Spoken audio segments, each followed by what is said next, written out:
Nous désirons plus de lui. Est-ce que tu désires plus de Dieu en ce matin? Alors lève tes mains. Alléluia.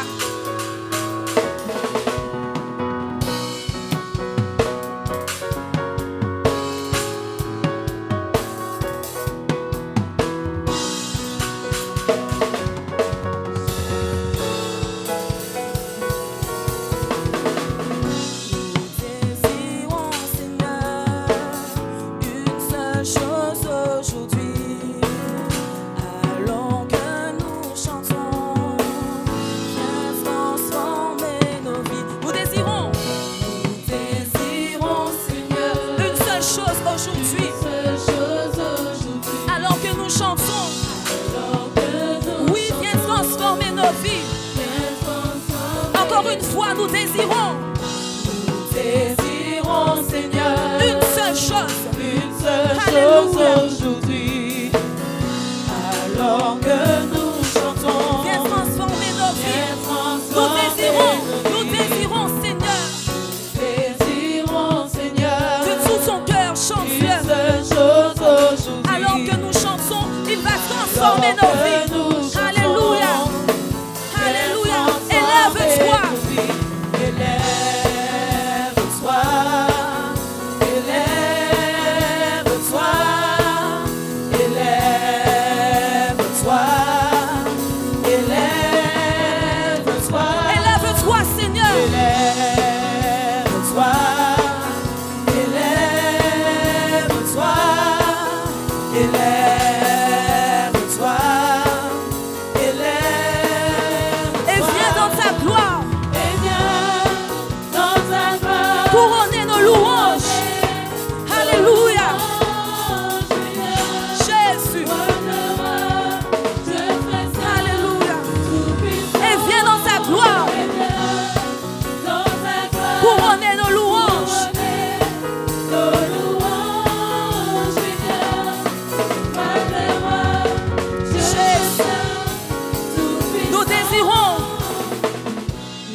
Une seule chose aujourd'hui. Alors que nous chantons, viens transformer nos vies. Nous désirons, Seigneur, une seule chose aujourd'hui. Alors que nous chantons, transforme nos vies, Seigneur. Nous désirons de tout son cœur. Seigneur, une seule chose aujourd'hui. Alors que nous chantons, viens transformer nos vies. Élève-toi. Élève-toi. Élève-toi. Élève-toi. Élève-toi. Élève-toi.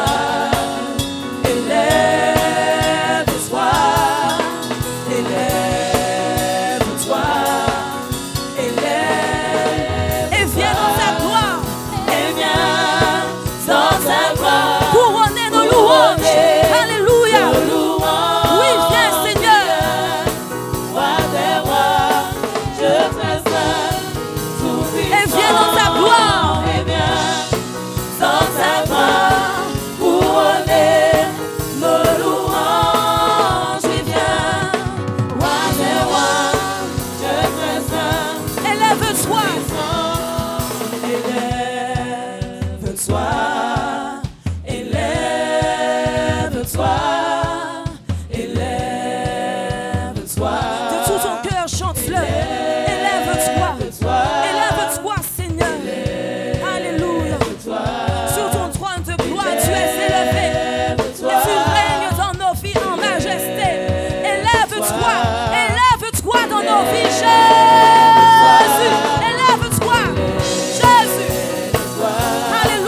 Et viens.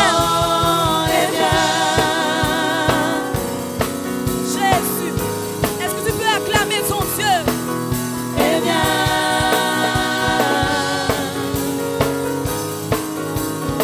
Et viens. Et viens.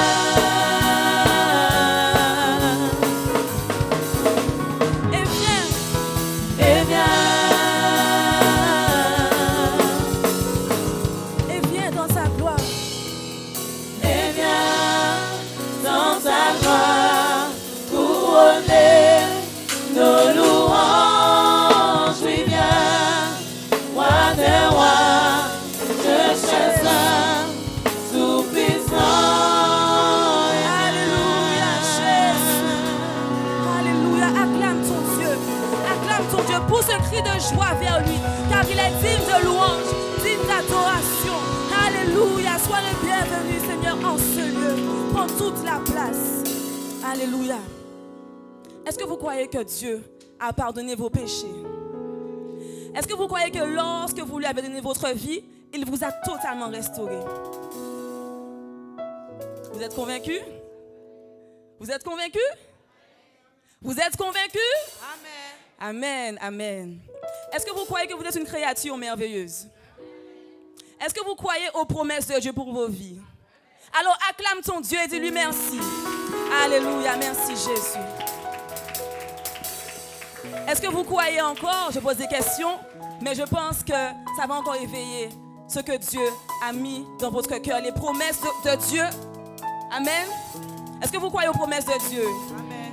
Est-ce que vous croyez que les chaînes ont été brisées? Est-ce que vous croyez que la malédiction a été brisée? Est-ce que vous êtes bénis? Est-ce que vous êtes bénis? Alors, lorsque le diable vient vers toi et te fait croire des mensonges, dis-lui que tu es béni. Amen. Acclame ton Dieu. Acclame ton Dieu. Merci Jésus. Soyez bénis dans le nom de Jésus-Christ. Vous pouvez vous asseoir. Amen, amen. Vous êtes bien? Vous êtes bien? Vous êtes mieux, on va dire. Alléluia. C'est vrai que, comme disait mon épouse, on était au Lamentin ce matin et il fait un petit peu chaud.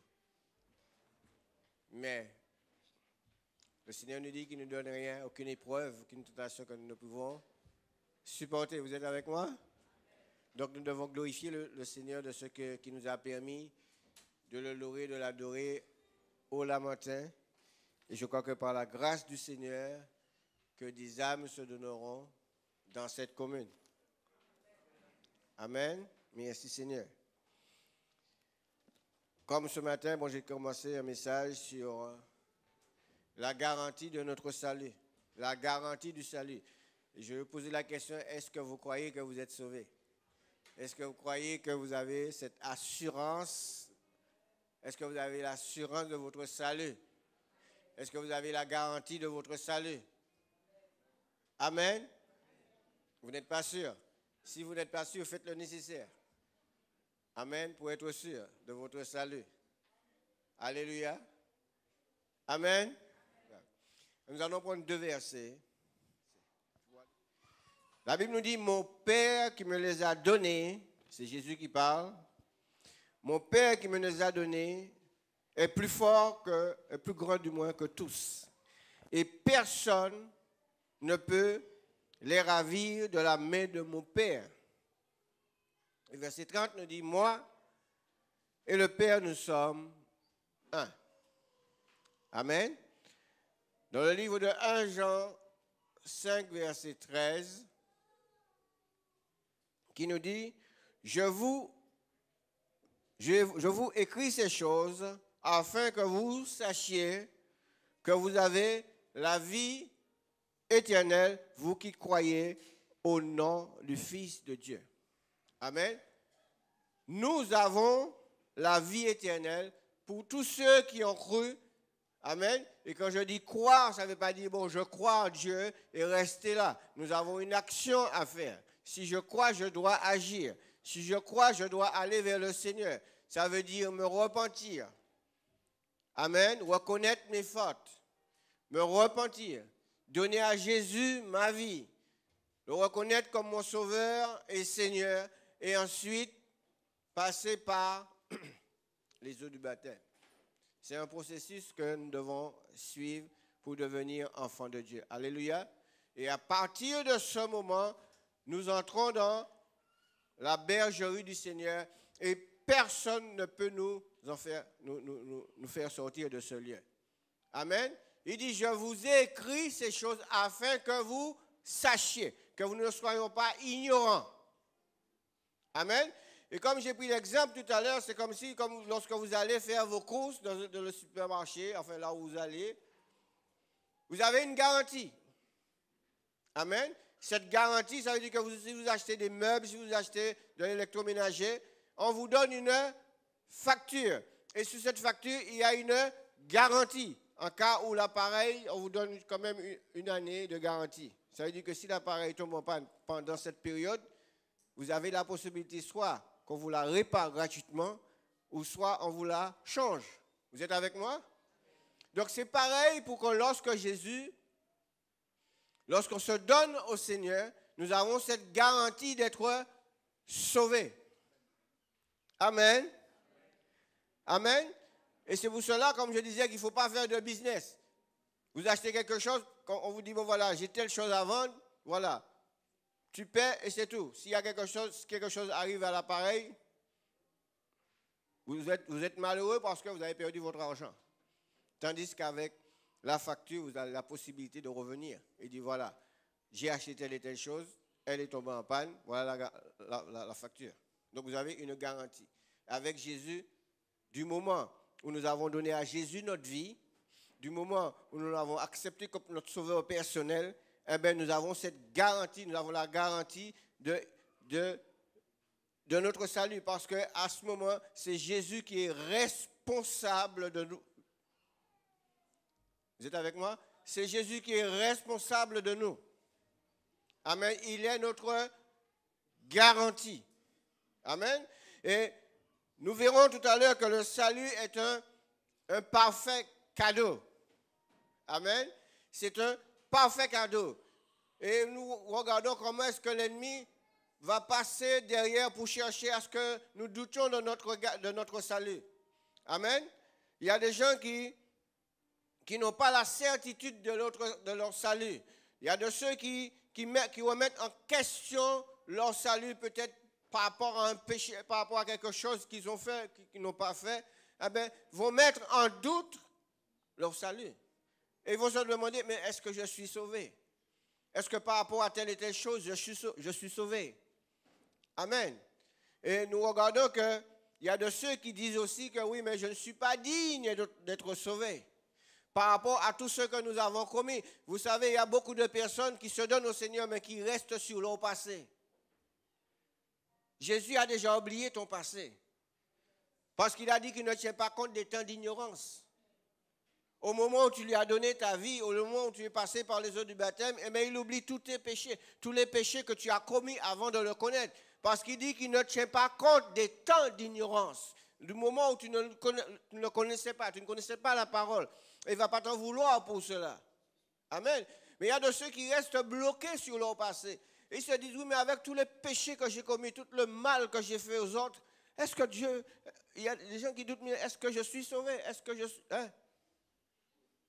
Je veux te dire que le Seigneur a oublié ton péché. Simplement, il te dit, comme il avait dit à cette femme, va et ne pêche plus. Il ne lui a pas dit, oui, mais tu as fait ceci, tu as fait cela. Non, non, non, tu ne seras pas sauvé, tu iras en enfer. Non, il ne lui a pas dit ça. Il lui a dit, va et ne pêche plus. Ça veut dire qu'il a oublié ce que cette femme avait fait. Amen. Ne restez pas sur votre passé. Entrez dans l'avenir. Alléluia. Béni soit l'Éternel. Il y a beaucoup de groupes religieux qui ne croient pas qu'ils sont sauvés. Du moment où tu as accepté Christ, tu deviens un enfant de Dieu. Amen. Et parce que tu deviens un enfant de Dieu, tu es sauvé. Alléluia. Maintenant, c'est à nous de savoir ce que nous faisons. C'est à nous de savoir comment nous comporter. Comment nous comporter en tant qu'enfants de Dieu. Amen. Parce que nous sommes des enfants de Dieu, nous ne sommes plus n'importe qui. Peut-être aux yeux du monde, nous sommes n'importe quoi. Mais aux yeux de Dieu, nous ne sommes pas les n'importe qui. Amen. Nous sommes des enfants de Dieu et un enfant de Dieu doit se comporter comme un enfant de Dieu. Alléluia. Amen. Parce que lorsque nous laissons toutes ces choses, nous sommes exposés à tous ces raisonnements, à toutes ces choses, nous passons à côté de la bénédiction de Dieu et nous sommes troublés. Hein, on ne sait pas quoi faire. Il y a beaucoup d'enfants de Dieu, effectivement, qui se sont donnés, d'enfants de Dieu, des personnes qui se sont données et qui, au bout d'un moment, par rapport à certaines choses, sont retournées en arrière. Et le Seigneur nous dit que malheur à l'homme qui met la main à la charrue et qui regarde en arrière. Au moment où nous avons donné à Jésus notre vie, nous n'avons plus le droit de faire marche arrière parce que nous lui appartenons. Amen. Ce n'est pas parce que tu passes par des moments de difficulté pour dire que Dieu n'existe pas. Et c'est très facile de dire cela. On aime raisonner en ce sens. Ah oui, mais si Dieu existait, pourquoi est-ce que je suis comme ça? Pourquoi est-ce que je n'ai pas de travail? Pourquoi ceci? Pourquoi cela? En réalité, tu es en train de mettre en cause la vérité de Dieu. Le Seigneur ne nous a jamais dit que ce serait bien tous les jours. Amen. Le Seigneur ne nous a jamais dit lorsque tu vas te donner au Seigneur, tu n'auras plus de problème. Il ne nous a jamais dit ça. Il nous a dit le contraire. Vous êtes avec moi? Il nous a dit le contraire. Vous aurez des tribulations. Amen. Vous aurez des tribulations. Mais prenez courage. Alléluia. Parce qu'il a vaincu. Il a vaincu le monde. Amen. Amen. Donc nous ne devons plus douter de notre salut. Amen. Jésus nous parle au travers de la Bible. Et il y a au travers de la parole tous les messages, tous les versets du moins, qui va nous encourager ce matin, qui va nous donner à rester dans la foi et à croire que la parole de Dieu répond à toutes ces questions que nous pouvons nous poser. Amen. La parole de Dieu répond à toutes les questions que nous pouvons nous poser. Est-ce que je suis sauvé? Est-ce que j'ai mon salut? Est-ce que lorsque Jésus reviendra, est-ce que je pourrai partir avec lui? Alléluia. Ce matin, nous allons voir le premier point. C'est notre salut est garanti par Jésus-Christ. Amen. Notre salut est garanti par Jésus-Christ. Dans le livre de Jean 10, verset 28, il nous dit, je leur donne. Vous voyez, c'est le présent. Je leur donne la vie éternelle et elles ne périront jamais. Vous êtes avec moi? C'est une promesse que Jésus nous fait. Je leur donne la vie éternelle et ils ne périront jamais et personne ne les ravira de ma main. Est-ce que vous êtes là ce matin? Amen. Est-ce que vraiment vous prenez conscience de ce que Jésus nous dit? Il dit, je leur donne la vie éternelle et elles ne périront jamais. Et personne ne les ravira de ma main. Jésus a dit une chose, que tout ce que le Père lui a donné, personne ne pourra le prendre. Alléluia. Nous sommes ses enfants. Donc nous devons croire à la parole de Dieu. Amen. Elles ne périront jamais. Savoir que Jésus-Christ est le bon berger. Amen. Et le bon berger qui a donné sa vie pour ses brebis. Est-ce que nous sommes les brebis? Amen. Nous ne sommes pas les moutons des hommes, nous sommes les brebis de Dieu. Amen. De Jésus. Alléluia. Amen. Et qu'est-ce qu'il fait? Il protège ses brebis des ravisseurs. Il va nous protéger des ravisseurs. Il va nous protéger de sa main. Amen. Puisque nous regardons qu'après sa résurrection, qu'est-ce qu'il dit? Alléluia. Dans Matthieu 28, 18. Amen. Tout pouvoir m'a été donné dans les cieux et sur la terre. Amen. Tout pouvoir m'a été donné dans les cieux et sur la terre. Amen. Donc, si Christ, le Tout-Puissant, nous donne le pouvoir, du moins nous tient par sa main, nous conduit, rien ne peut nous enlever dans la main du Seigneur. Vous savez, même si nous voulons le faire, nous n'allons pas pouvoir le faire. Parce que quand Jésus est fidèle, et ce qui est à lui est à lui. Amen. Amen. Regardez encore dans le livre de Jean 1, verset 12. Qu'est-ce qu'il dit? Jean 1er, verset 12. À tous ceux qui l'ont reçu, à tous ceux qui croient en son nom, je vous ai donné le pouvoir de devenir enfants de Dieu. Amen. Lesquels sont nés non du sang, ni de la volonté de la chair, ni de la volonté de l'homme, mais de Dieu. Amen. Dans une autre version, il dit que le Seigneur nous a donné le droit de devenir enfants de Dieu. Amen. Et quand tu as ce pouvoir, personne ne peut te l'enlever. Amen. Nous sommes des enfants de Dieu en faisant ce que Dieu nous demande de faire. Il y a ce processus que nous devons suivre pour devenir enfants de Dieu. Et comme je dis encore, nous ne naissons pas enfants de Dieu, nous naissons créatures de Dieu. Et après ce processus, nous devenons enfants de Dieu. Amen. Alléluia. Béni soit le Seigneur ce matin pour ce qu'il a déjà fait. Et si Christ, le Tout-Puissant, nous donne ce pouvoir d'être enfants de Dieu, qui pourra nous l'enlever? Qui pourra nous l'enlever? Amen. Personne ne pourra enlever cela. Vous savez, aujourd'hui, nous subissons toutes sortes de critiques, toutes sortes d'accusations, toutes sortes de malédictions, de condamnations. La moindre petite chose, on vous condamne déjà. La moindre petite chose, on vous accuse déjà. Mais qu'est-ce que la Bible nous dit? Si vous lisez le livre de Romains 8, verset 1er, qu'il dit, il y a donc maintenant aucune condamnation pour ceux qui sont en Jésus-Christ. Est-ce que vous êtes là ce matin? Il n'y a aucune condamnation pour ceux qui sont en Jésus-Christ. Lorsque tu es en Jésus-Christ, personne ne peut te condamner. Vous êtes là? Lorsque vous êtes en Jésus-Christ, personne ne peut vous condamner. Et savoir que lorsque vous êtes en Jésus-Christ, vous êtes sauvés. Amen. Lorsqu'on est en Jésus-Christ, nous sommes sauvés. Amen. Et ça, nous devons prendre conscience de cela. Amen. Personne ne peut nous accuser, nous condamner. Les gens peuvent dire ce qu'ils veulent. Amen. On ne peut pas empêcher les gens de parler.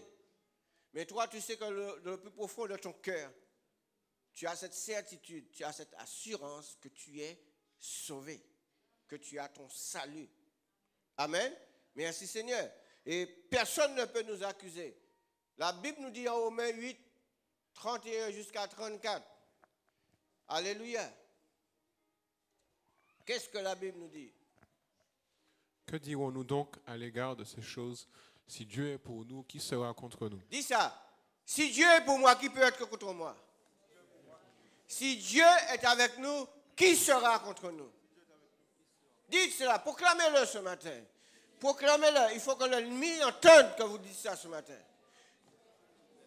Alléluia. Si Dieu est pour nous, qui sera contre nous? Ensuite, verset 32. Lui qui n'a point épargné son propre fils, mais qui l'a livré pour nous tous, comment ne nous donnera-t-il pas aussi toutes choses avec lui? Amen. S'il a donné, il n'a pas épargné son propre fils, mais il l'a livré. Pour qui? Pour nous tous. Pas pour une partie, pour nous tous. Comment ne nous donnera-t-il pas aussi toutes choses avec lui? Après. Qui accusera les élus de Dieu? C'est Dieu qui justifie. C'est le verset de l'année. Et nous avons subi toutes sortes d'accusations. Mais ce n'est pas grave. Dieu justifie. Il a toujours justifié et il continuera à justifier. Amen. Amen.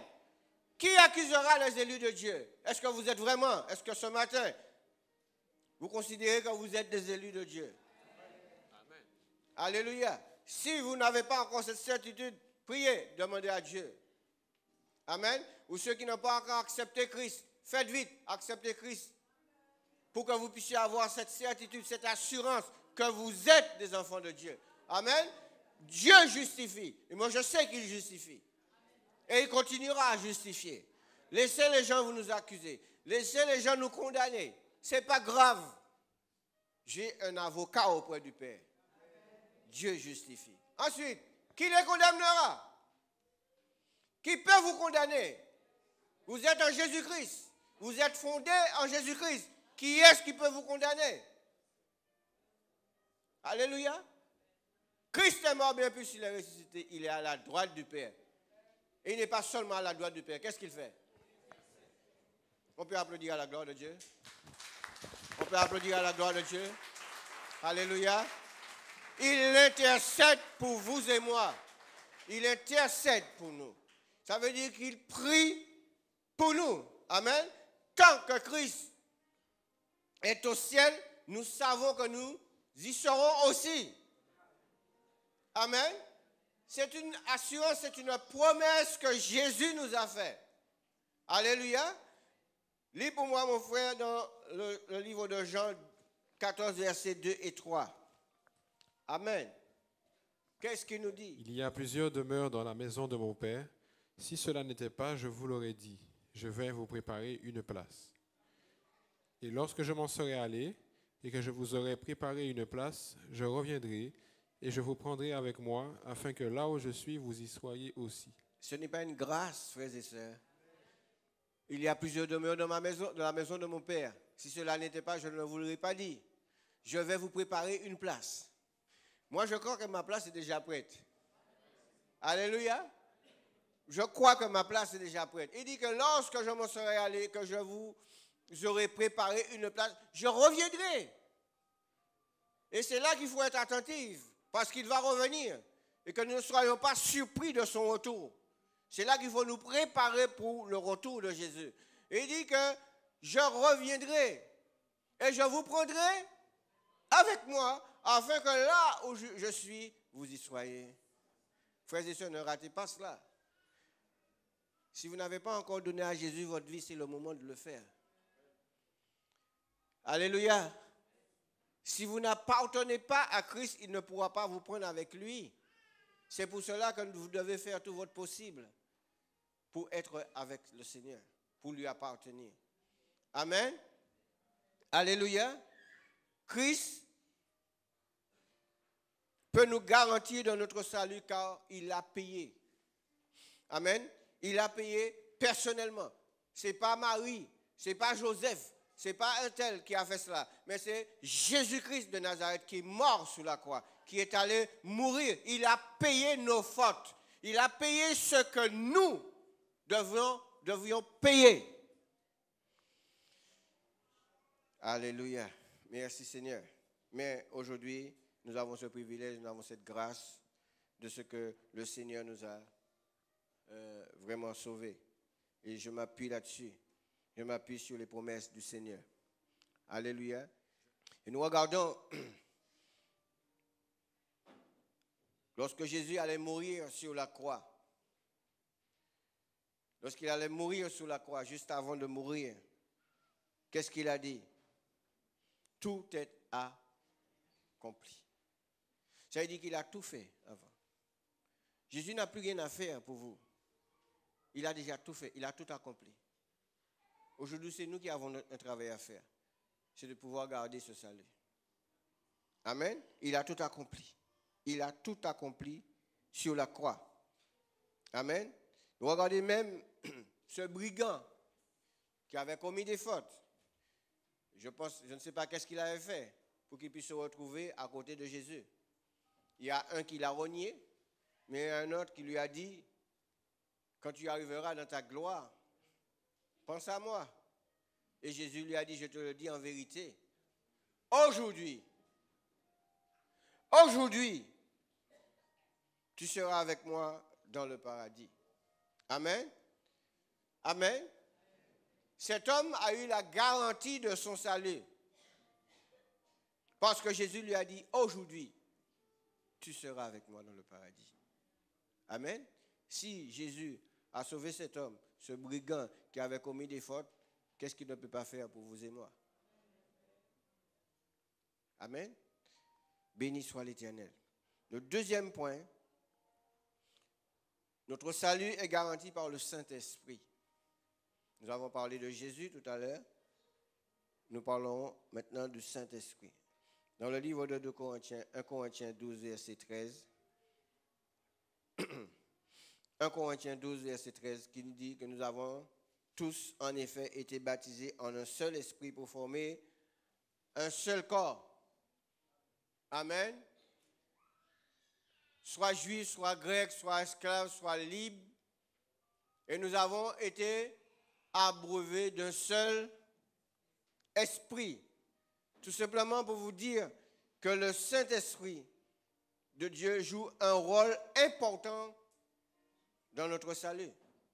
Il n'y a pas que Jésus seulement. Et si, comme je disais tout à l'heure, si Jésus-Christ avait besoin du Saint-Esprit pour monter vers le Père, nous aussi, nous avons besoin du Saint-Esprit pour nous conduire. Amen. Parce que la Bible nous dit que le Saint-Esprit va nous conduire dans toute la vérité. Donc, nous avons besoin de la présence du Saint-Esprit à nos côtés. Amen. Si Jésus avait besoin, nous aussi, nous avons besoin. Amen. Et le Saint-Esprit applique à notre vie les effets du salut procuré par Christ. Ça veut dire quoi? À la conversion, il nous plonge en Christ. Amen. À la conversion, il nous plonge en Christ. Et lorsque quelqu'un accepte Jésus-Christ comme Sauveur et Seigneur, il est immédiatement et définitivement baptisé par le Saint-Esprit pour être introduit dans le corps de Christ. Et qu'est-ce qu'il fait après? Il nous scelle. Amen. Et quand nous sommes scellés à vie. Quand le Saint-Esprit nous scelle, il nous scelle à vie. Et comme j'ai pris l'exemple du temps de l'apôtre Paul, où il y avait beaucoup de bûcherons qui coupaient du bois, mais il y avait beaucoup d'employeurs. Mais ces employeurs utilisaient les mêmes bûcherons pour couper les arbres. Et faisaient partir les bûches sous l'eau pour arriver à l'usine. Je ne sais pas s'il y a encore ça en Amérique. Voilà. En Alaska, ils font encore ces choses. Et donc, pour reconnaître quelle bûche appartenait à tel propriétaire, eh bien, il chauffait de fer avec les initiales du propriétaire sur le bois pour qu'on puisse reconnaître les bûches. Mais c'est pareil. Jésus nous a scellés. Même si nous ne voyons pas là où il nous a scellés, c'est spirituel, mais il nous a scellés. Amen. Et ça, c'est éternel. Il nous a scellés du Saint-Esprit. Amen. C'est le Saint-Esprit qui fait cela. Alléluia. C'est pour cela que la Bible nous dit, n'attristez pas le Saint-Esprit qui est en vous. Alléluia. N'attristez pas le Saint-Esprit. Dans Éphésiens 4, verset 30. N'attristez pas le Saint-Esprit de Dieu par lequel vous avez été scellés pour le jour de la rédemption. Amen. N'attristez pas le Saint-Esprit de Dieu par lequel vous avez été scellés. Amen. C'est pour cela que si vous lisez un petit peu plus bas le verset 31 qui dit que toute amertume, voyez tout ce que le Seigneur nous demande, toute amertume, toute animosité, toute colère, toute clameur, toute calomnie, toute espèce de méchanceté disparaissent de vous. Voilà ce qui attriste le Saint-Esprit. Alléluia. Voilà les choses qui attristent le Saint-Esprit. Alléluia. Et le verset 32 dit, soyez bons les uns envers les autres, compatissants, vous pardonnant réciproquement comme Dieu vous a pardonné en Christ. Amen. Est-ce que vous êtes là? Pourquoi? Parce qu'il nous a scellés. Nous appartenons à Christ. Ça veut dire que personne ne peut nous avoir. Amen. Parce que nous portons les initiales de Christ sur nous. Le jour où nous l'avons accepté comme Sauveur et Seigneur, le jour où nous sommes passés par le bain de la régénération, le Saint-Esprit nous a scellés. Amen. De son sceau. Amen. Qu'est-ce qu'il nous dit encore? C'est lui notre garantie. Le Saint-Esprit est aussi notre garantie. Dans le livre d'Éphésiens 1, 13 à 14. En lui, vous aussi, après avoir entendu la parole de la vérité, l'évangile de votre salut, en lui vous avez cru et vous avez été scellés du Saint-Esprit qui avait été promis, lequel est un gage de notre héritage pour la rédemption de ceux que Dieu s'est acquis à la louange de sa gloire. Amen. Amen. N'est-ce pas une promesse? N'est-ce pas? Je ne sais pas si vous vraiment vous croyez à ce qui est marqué là. Il dit en lui, en Jésus. Et nous regardons que le verbe être au présent est beaucoup employé. En lui, vous aussi, après avoir entendu la parole de la vérité, l'évangile de votre salut, en lui, vous avez cru. Amen. Vous avez été, alléluia, du Saint-Esprit qui vous avait été promis. Amen. Lequel est un gage de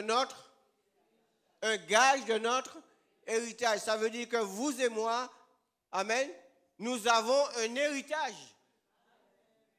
Nous devons hériter quelque chose. Amen. En Christ, nous devons hériter quelque chose. Nous avons notre héritage. Amen. Même si on vous déshérite sur la terre, ce n'est pas grave. Mais vous savez que vous avez un héritage dans le ciel. Lequel est un gage de notre héritage pour la rédemption de ce que Dieu s'est acquis. Amen. Dieu nous a mis à part. Vous savez, on aurait pu être aujourd'hui n'importe où, près de la mer, dans une ambiance en train de boire, en train de fumer, je ne sais pas. Mais pourquoi est-ce que nous sommes ici? Parce que Jésus nous a mis à part. Il nous a mis à part pour le servir. Il nous a mis à part parce qu'il veut nous honorer, parce qu'il veut nous bénir, parce qu'il a, cet héritage à nous transmettre. Et ça, frères et sœurs, ne voulons pas perdre cela. Alléluia. Il est notre héritage. Béni soit l'Éternel. C'est pour cela qu'il ne faut pas le renier. Ce n'est pas parce que vous ne voyez pas encore la gloire de Dieu, parce que vous ne voyez pas encore les choses que vous lui avez demandées pour penser qu'il n'existe pas. Dieu donne tout en son temps. Vous savez, nous sommes pressés. Et comme je disais dernièrement, c'est vrai que lorsque nous avons quelqu'un qui nous embête, quelqu'un qui nous persécute, nous vivons vite. Vous voyez? Mais nous devons bénir cette personne. Amen. Et rester patient. Dieu a son temps. Nous avons notre temps. Dieu a son temps. Et il agit en son temps. Et il faut le laisser agir en son temps. Ne pas l'empêcher. Amen. Béni soit l'Éternel. Ne pas dire oui, mais si Dieu... Et vous savez, surtout les enfants de Dieu aiment prononcer cette phrase. Si Dieu existait. Pourquoi est-ce que ça m'arrive? Si Dieu existait. Pourquoi est-ce que j'ai ceci? Pourquoi est-ce que j'ai cela? Mais pourquoi ne pas dire je te rends grâce, Seigneur, pour cela? Je te donne toute la gloire, Seigneur, pour ce problème. Nous pas ça dit ça. Mais nous pouvons dire, Seigneur, si tu existais, Seigneur, j'ai un mal depuis un moment, le Seigneur, depuis le temps, tu ne vois pas que je suis malade pour me guérir. Simplement donner gloire à Dieu pour ce qu'il est. Notre temps, ce n'est pas son temps. Amen. Le Saint-Esprit entre dans nos cœurs au moment de notre conversion. Amen. Et qu'est-ce qu'il fait? Il nous garantit que Dieu nous accordera la félicité éternelle, ça veut dire la vie éternelle, et que nous serons auprès de lui la vie éternelle. Amen. Nous serons aux côtés de lui, à côté de lui, pour toute l'éternité. Et ça, c'est notre devise, c'est à ce que nous devons nous accrocher, rester attachés à cette promesse. Il nous a dit qu'il reviendra nous chercher. Amen. Le Saint-Esprit, qu'est-ce qu'il fait? Il exerce d'autres ministères envers nous. Par exemple, nous avons lu ce texte tout à l'heure en 1 Corinthiens 2, versets 9 à 16. Il nous enseigne, qui nous fait connaître. Ce passage nous enseigne, qui nous fait connaître les choses spirituelles que Dieu a préparées pour nous. Vous savez, les temps anciens, les hommes d'avant n'ont pas connu ce que nous connaissons aujourd'hui. Hein? Tous les prophètes, tous les autres n'ont pas connu ce que nous connaissons aujourd'hui. Parce que c'était resté caché. Amen. Aujourd'hui, nous avons cette connaissance. Dans 1 Corinthiens 2, versets 9 à 16. Mais comme il est écrit, ce sont des choses que l'œil n'a point vues, que l'oreille n'a point entendues et qui ne sont point montées au cœur de l'homme. Des choses que Dieu a préparées pour ceux qui l'aiment. Des choses que Dieu a préparées pour ceux qui l'aiment. Est-ce que vous aimez Jésus? Est-ce que vous aimez le Seigneur? Mais si vraiment vous aimez le Seigneur, eh bien, il va vous faire connaître ces choses cachées. Amen. Que les hommes n'ont pas vues. Continue, mon frère. Dieu nous les a révélés par l'Esprit, car l'Esprit sonde tout, même les profondeurs de Dieu.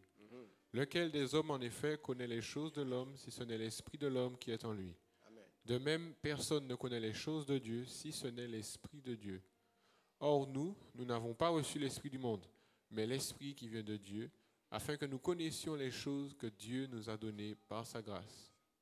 Et nous en parlons non avec des discours qu'enseigne la sagesse humaine, mais avec ceux qu'enseigne l'Esprit, employant un langage spirituel pour les choses spirituelles. Mais l'homme animal ne reçoit pas les choses de l'Esprit de Dieu, car elles sont une folie pour lui et il ne peut les connaître parce que c'est spirituellement qu'on en juge. L'homme spirituel, au contraire, juge de tout et il n'est lui-même jugé par personne. Car qui a connu la pensée du Seigneur pour l'instruire? Or, nous avons la pensée de Christ. Amen. Nous qui sommes en Christ, nous avons la pensée de Christ. Ou du moins, nous devrions avoir la pensée de Christ. Amen. Nous sommes en Christ. Ça veut dire qu'il y a notre esprit, il y a l'Esprit de Dieu qui va nous enseigner et qui veut que nous puissions avoir l'Esprit de Christ en nous, parce que nous sommes ses enfants. Alléluia. Et nous regardons encore dans Romains 8, 16 qui dit, nous lisons que le Saint-Esprit rend témoignage à notre esprit, amen, que nous sommes enfants de Dieu. Ça veut dire que le Saint-Esprit va parler à notre esprit pour nous donner à comprendre que nous sommes des enfants de Dieu. Amen. Chose que le monde ne peut pas comprendre.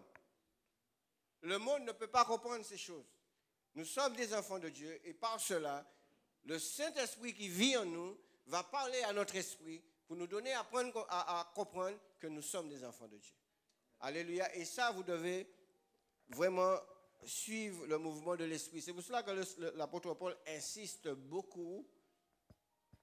Le Saint-Esprit, l'apôtre Paul insiste beaucoup sur le fait que nous devons marcher selon l'esprit pour pouvoir comprendre les choses de l'esprit.